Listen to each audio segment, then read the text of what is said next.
What is up, my gorgeously gallivanting goons? Welcome to Daily Dose of Reddit. This is your host, Zach, and today's subreddit is r/IDoWorkHereLady. This story's called Karen Thinks Kicking the Boss's Kid Out is a Favor. First post, sorry, has been translated from our language, so the whole convo might not be word for word. Okay, so my parents used to own a small cafe in a small shopping mall. I was 13 at the time. I'm 15 now, so not that long ago. This event was around a week before we closed down, but I still remembered it. My parents used to come there once a week to check in and brought me along. Since we didn't have much staff, only 1 or 2 people, I used to help out by welcoming, greeting customers, and taking their orders. Well, one lucky day, along comes Karen, all ready to make my day as wonderful as possible. I did the usual drill, open the door, welcome to cafe name. If the cafe is full, I normally tell guests if they have to wait or show them to a table. Karen came at a time when the cafe was almost empty, so she obviously could just sit anywhere. There was just one more customer, a nice middle-aged man in the corner. The cafe had a separate room with an opening to go into, which was for smokers. My parents were in there for privacy, but could see me most of the time. Okay, on to the story. Here's the cast. Crazy Lady, that's Karen. There's me, nice man, who was the only customer. Employee, Mom, Dad. I go to Karen's table 1 minute later to take her order. She was seated on a table right next to the door. Are you ready to order, ma'am? She stares dead into me. What? Ma'am, are you ready to order? Kid, I don't got time for your BS. You played around when I came in. Now F off to wherever the hell your parents are before I call someone to get you out. Now, I'm wearing an employee name tag with my name on it, and I'm pretty taken aback by her rude response. Ma'am, I work here. Here, I gesture to my tag. That's obviously fake. Wait till I tell the owner about you and have you banned. I'm friends with him. Okay, so my mom's the owner and Crazy Lady said him, so you get the point. Ma'am, first of all, I do work here and the owners are right here. If you know them, then you can ask them about me. How dare you talk back to me like that? You know what? She grabs my arm. I'll do this place a favor and get rid of you for them. She gets up and drags me out of the door. My parents have a view of the door and see me being dragged out. So do the employees, and they rush over to free me. Let go of him! Let go of my son! He gets me out of her grip. What do you think you're doing? How dare you touch me! I'll report all of you to the owner. I'm best friends with him. I am the owner. Liar, prove it! Slightly gives my mom a hard push on the shoulder. Mall security had been observing from a distance, slowly coming closer. We'll see about that. She gestures for the guards to come here. Crazy Lady, completely ignoring the fact that she saw my mom gesture for the guards. Ha! Let's see you get thrown out for harassing a woman. She then turns to the guards. Please help! They harassed me and pushed me and shoved me, and that little brat abused and talked back to me. Guards, they already saw everything. Sure, let's go talk about it. Crazy Lady, white as a ghost. What? You're gonna throw me out? I know the mall's owner. Same old trick. Oh, Karen. Let's go see him then. He would love to know what you did. I went home with my mom and we left our dad to deal with it since I was having a breakdown and couldn't stop crying. Dad came home and told us the woman bawled and literally fell in front of the manager, who she was taken to, and apologized to my dad a lot and how she was just under a lot of stress. My father couldn't take it that this woman had laid a hand on me and talked with the manager. In the end, they finally agreed on banning her from the mall and let her be on her way. The authorities did show up, but by then the issue was resolved and she was sent on her way. It might be something to laugh about today, but boy, I wish I never see another Karen again. It is an unknown number of years in the future. The apocalypse has occurred, and now we are all facing our judgment before God. God wants to send Karen to hell, but of course she says, "How dare you touch me and send me to hell? I know the owner." This story's called I'm Your Server and the Manager. Checkmate, Karen. I'm not sure if this is inappropriate for this group, as it was clear that I work there, but not in the capacity that the customer thought. But I'll push through. I'm in mobile, so all the obligatory sorry I'm on mobile. A few years ago, I started serving at a family-owned restaurant in my town. I quickly became close with the owner and the owner's daughter, and helped them with more than just serving.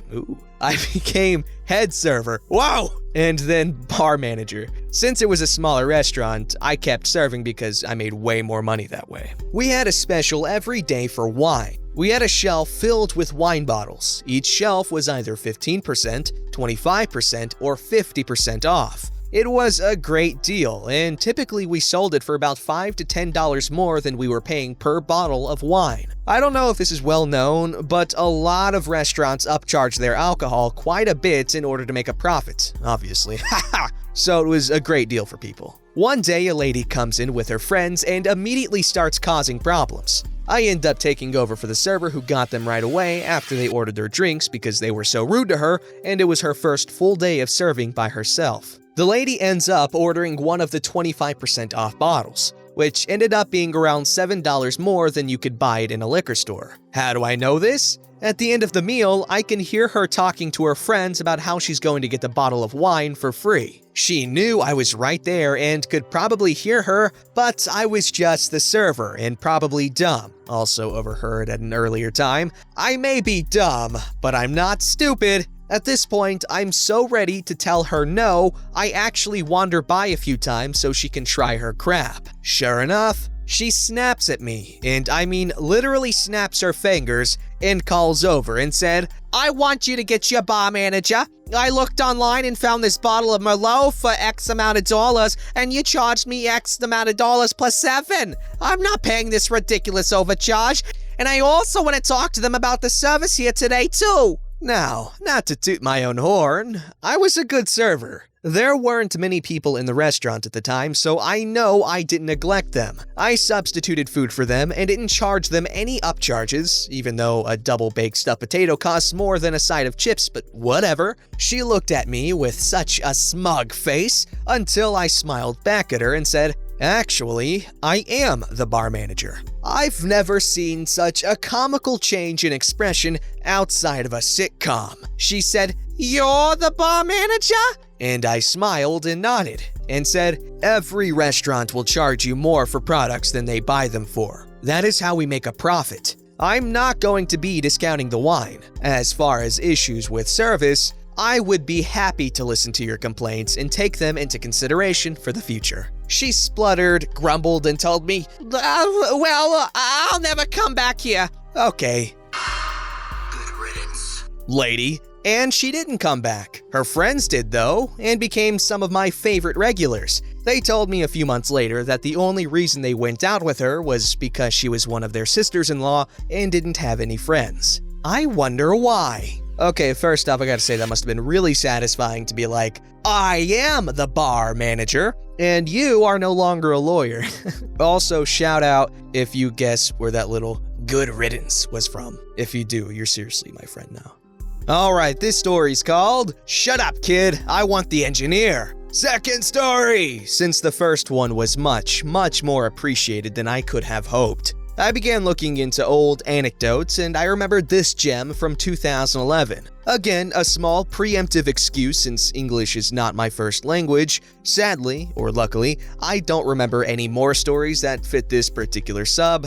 That said, here we go! At the time, I was 26, just out of the university with my title and master, both completed by December 2010. Almost immediately, I went into a big engineering company specialized in tall buildings. I was still green with little to no experience in the real world, and by nature, I'm also evasive when it comes to conflict, so I'm not exactly the wise choice when it comes to clash against aggressive or too dominant people. Still, I was able to fake confidence and capable enough to quickly gain the trust of clients. Because of that, I was already managing projects with some degree of autonomy at 6 months on the job. That said, it was November, already very warm weather, Chile, so summer in November, and the office was working at its usual pace. That is, calm, but 2 steps away from total panic. It was morning when my boss called me. Let's call him Ray. He is a great guy, professional, but often a bit dense when it comes to social cues.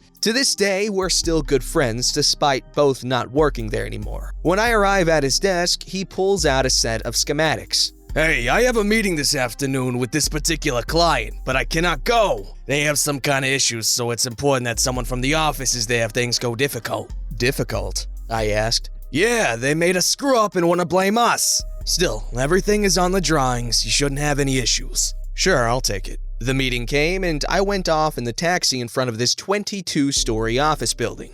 The lobby was already finished in floors of black marble and roof in white marble with diffuse white lighting. Round, double-height columns in stainless steel. As I enter, something calls my attention. There are scratches on the floor. Oh, also in the columns. Damn, also in the doors. This is bad. These are telltale signs of horrible construction management. I take the stairs to the 4th floor and the construction auditor, Phil, receives me. He's a large guy with a short beard and stern but amicable face. So, you are OP?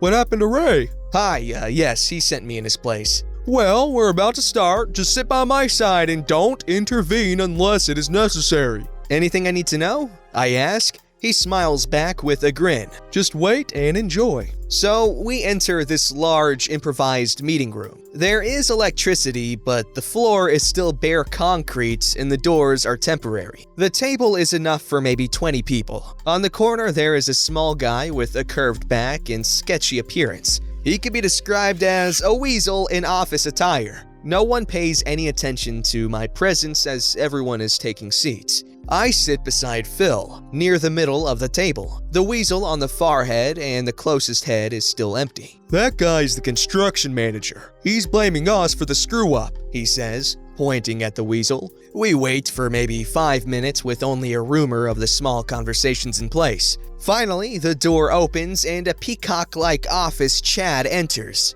Black trousers, white and pink vertically striped shirts, and big golden sunglasses where a helmet should have been. A large golden watch, kettlebell-sized, completed the image. Sorry I'm late. Let's begin the meeting, Chad announces, I assume for his commanding tone that he is the representative of the owners. After some minimal greeting to all the people in the room by the architect, he gives the word to Chad. I take a glance at Phil. He is expectant. Now, Chad rises from the table, points to the weasel, and the party starts. Explain to me how the heck you forgot to build doors for the elevator's machine room. We are already delayed a month. You made a freaking mess on the lobby, and now we have to demolish a wall so the elevator people can enter. Okay, sir, the weasel answered. First of all, these changes have been asked by you. You asked for the lobby to be left ready while I still have to work with the people there, and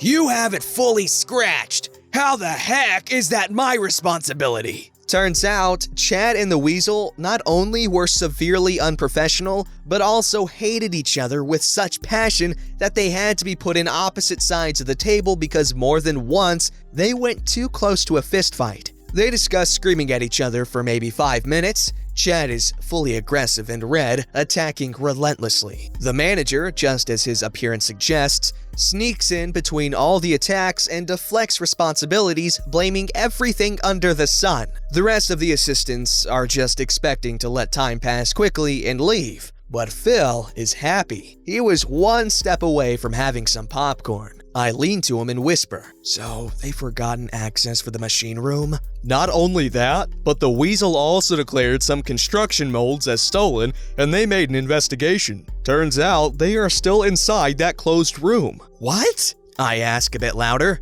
Hey, kid! Chad addresses me, disrespectively. Shut up! And goes back to the fight. After some more punches back and forth, the weasel is running out of ways to deflect his mistake. He tries one more.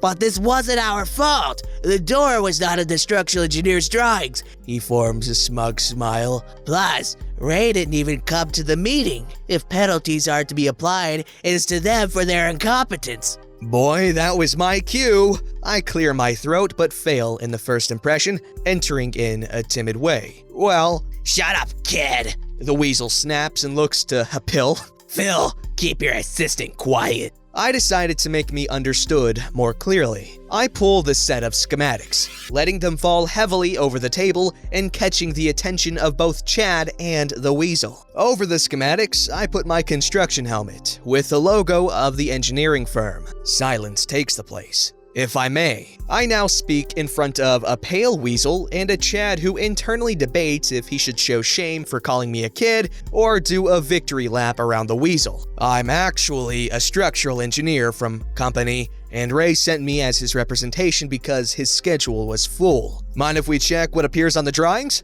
Here we are. Yes. As you can see, the door is here, and I think this cannot be attributed to confusion from structural design. I agree, Phil comments with a huge smile. The rest of the table is trying to hide their amusement. I continue. So, that settles it. I can make here a procedure for the demolition and installation of the access, or if you prefer, I can send it approved by Ray by tomorrow. Everyone is silent in a second of contained storm, but Phil isn't done yet. He leans in and puts his hands over the table. Now, we need to see what we will do to recover the supposedly stolen equipment that is still inside the machine room, and what you will do about the 2 workers that were fired this morning. He looks to the weasel, who is just about to melt and escape by the first crack he can. Chad now turns into a raging volcano. He was so furious that his blood pressure could have been measured in atmospheres. You fired people without proof? And then another maybe 5 minutes of berating exploded until the architect, who was supposed to be coordinating the meeting, called for a truce so they could advance with the problems of the electric and water crews. Phil and I were dismissed, but while the door was closing, I could hear Chad screaming again. I sighed, relieved. Truth is, I was shaking a little. What a mess! Nah, this was a quiet meeting, Phil said, smiling. Tell Ray he missed a good one. Pleased to meet you, kid. In the end, the construction was finished with 5 months of delay. Both the Weasel and Chad were fired from their respective companies. Ray just laughed at my story and told me it was good that Chad hadn't tried to punch me because he wanted to fight everyone all the time. I never found those 2 again, but I found Phil on another project 2 years after. Same mischievous old man. To my luck and to this day, I never had another meeting like that dreadful one. Okay, that was a pretty good story. I actually like that one. Who else found this story very anime though? Like, a trope with anime is they take a seemingly somewhat boring profession and try to make it into something badass. For instance, when OP here made it known that he was actually an engineer, there was this atmosphere of, oh crap, he's an engineer, you know? I'm not saying engineers aren't cool. They are cool. I mean, not necessarily anyone's definition of badass, but they are very cool. Anyways, good story, very anime, very enjoyable. I liked it. Also, Ray's a cool dude, Phil's a cool dude. Honestly, I kind of like Chad. He's kind of fiery, cool dude. I mean, don't be like that, but still cool. Kind of like how in real life, no one would like Bakugo or Vegeta or Sasuke, but because they're anime characters, you know, they're jerks, but they're cool jerks. They're fiery cool jerks. Ha! Chad was Bakugo if he was a Chilean dude in a construction thing. Don't forget to like, subscribe, and hit that bell to never miss an episode.